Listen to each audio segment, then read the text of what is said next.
அனைவருக்கும் வணக்கம். சற்றுமுன் தமிழக அரசு இன்று வெளியிட்டுள்ள முக்கியமான அதிரடி அறிவிப்புகள் என்னென்ன என்பதை பற்றி விரிவாக நம்ம வீடியோல பார்க்க போறோம். வீடியோவை கடைசி வரைக்கும் ஸ்கிப் பண்ணாம பாருங்க. வீடியோக்குள்ள போறதுக்கு முன்னாடி இந்த வீடியோக்கு லைக் பண்ண பிரஸ் பண்ணிக்கோங்க. இப்போ அந்த சேனலுக்கு முதல் வரீங்கன்னா சப்ஸ்கிரைப் பட்டனை பிரஸ் பண்ணிக்கோங்க. அப்படியே பக்கத்துல இருக்கக்கூடிய பெல் ஐகான் பட்டன் பிரஸ் பண்ணிக்கோங்க. வாங்க வீடியோக்குள்ள போகலாம். முதலாவது அறிவிப்பாக ஊழல் புகாரில் அமைச்சர்கள் யாராவது சிக்கினால் உடனடியாக பதவி பறிக்கப்படும் என்றும் இதில் தெரிந்தவர் தெரியாதவர் என்ற பாகுபாடே கிடையாது என அமைச்சர்களுக்கு முதல்வர் விஜய் எச்சரிக்கை விடுத்துள்ளார். அடுத்த அறிவிப்பாக தமிழ்நாட்டில் நிலவும் வெப்ப அலை மற்றும் அதிக வெப்ப சூழ்நிலைகளால் மாணவர்களின் உடல் நலன் பாதிக்கப்பட வாய்ப்புள்ளது. எனவே பள்ளி மாணவர்களின் நலனை உறுதி செய்ய பள்ளி கல்வித்துறை பல்வேறு அறிவுறுத்தல்களை வழங்கியுள்ளது.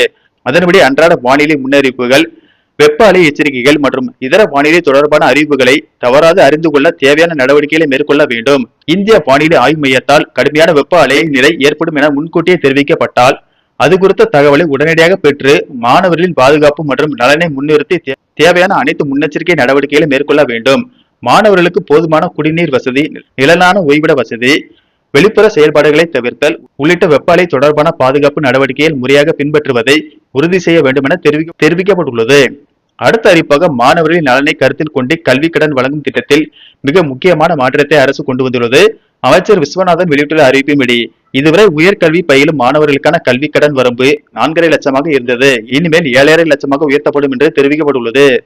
இதன் மூலம் மருத்துவ படிப்பு, பொறியியல் படிப்பு உள்ளிட்ட தொழில்முறை படிப்புகளை படிக்கும் நடுத்தர மற்றும் ஏழை எளிய குடும்பங்களை சேர்ந்த மாணவர்கள் தங்களுக்கு தேவையான முழு கல்வி தொகையும் எவ்வித சிரமமும் இன்றி கடனாக பெற வழிவகை செய்யப்பட்டுள்ளது. அடுத்த அறிவிப்பாக தமிழகத்தின் நடப்பாண்டிற்கான காவலர் பணியிடங்களுக்கான ஆள் சேர்ப்பு நடவடிக்கையை ஓராண்டுக்கு தள்ளி வைப்பதாக அரசு அறிவித்துள்ள நிலையில் இதற்கு எதிர்க்கட்சி தலைவர் உதயநிதி ஸ்டாலின் கடும் கண்டனம் தெரிவித்துள்ளார்.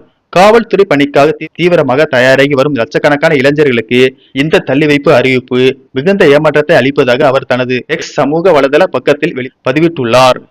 அடுத்த அறிவிப்பாக தமிழ்நாட்டில் 5 நாட்களுக்கு வெயிலின் தாக்கம் தொடரும் என்று வானிலை மையம் எச்சரிக்கை விடுத்துள்ளது. செவ்வாய்க்கிழமை வரை தமிழ்நாட்டில் அதிகபட்ச வெப்பநிலை 2 முதல் 3 டிகிரி செல்சியஸ் வரை உயரும் என வானிலை மையம் தெரிவித்துள்ளது.